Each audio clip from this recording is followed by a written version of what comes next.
ബാസ്കറ്റ്ബോളിന്റെ കളിത്തൊട്ടിലായി കാസർഗോഡ് കാടങ്കോട് ഗ്രാമം. കഴിഞ്ഞ 25 വർഷത്തിലേറെയായി ബാസ്കറ്റ്ബോളിൽ കുരുന്നുകളെ വാർത്തെടുക്കാൻ സംസ്ഥാനതല പരിശീലകർ ഇവിടെ എത്തുകയാണ്.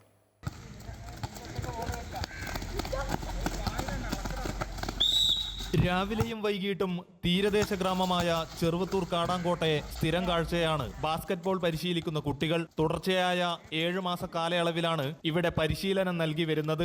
മലബാറിലെ കളിക്കളങ്ങളിൽ സജീവ സാന്നിധ്യമായിരുന്ന നിരവധി ബാസ്കറ്റ്ബോൾ പ്രതിഭകളെ സംഭാവന ചെയ്ത കാടങ്കോട് ജയ്ഹിന്ദ് സ്പോർട്സ് ക്ലബ്ബ് നേതൃത്വത്തിലാണ് വർഷം തോറുമുള്ള പരിശീലനം. 1-ാം തരം മുതൽ +2 വരെ പഠനം നടത്തുന്ന 60 കുട്ടികൾ നിലവിൽ നടന്നുവരുന്ന പരിശീലന ക്യാമ്പിലുണ്ട്.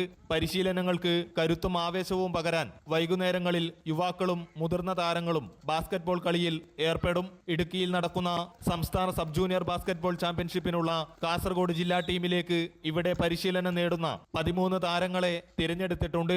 കുറേ കായിക താരങ്ങളെ സ്റ്റേറ്റ് തലത്തിലും ജില്ലാതലത്തിലും യൂണിവേഴ്സിറ്റി തലത്തിലൊക്കെ സൃഷ്ടിക്കാൻ വേണ്ടി ഈ ജയ്ഹിന്ദ് സ്പോർട്സ് ക്ലബിന് സാധിച്ചിട്ടുണ്ട്. കാലാകാലങ്ങളായി വെക്കേഷൻ ടൈമിനും അല്ലാത്ത സമയത്തും ഇവിടെ കോച്ചിങ് നടത്താറുണ്ട്. എല്ലാവിധ സഹായ സഹകരണങ്ങളും ഇവിടെയുള്ള സ്പോർട്സ് പ്രേമികൾ നൽകുന്നുണ്ട്. ജില്ലാതലത്തിൽ സംസ്ഥാനത്തിൽ ഒട്ടേറെ നിരവധി കായിക താരങ്ങളെ സൃഷ്ടിക്കുവാൻ വേണ്ടി കഴിയുന്നുണ്ട്.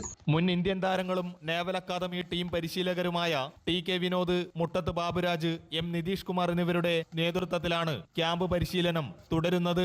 ദേശീയ അന്തർദേശീയ തലങ്ങളിലേക്ക് താരങ്ങൾ ഉയർന്നു വരുമെന്ന പ്രതീക്ഷയിലാണ് കാടങ്കോട് ഗ്രാമം.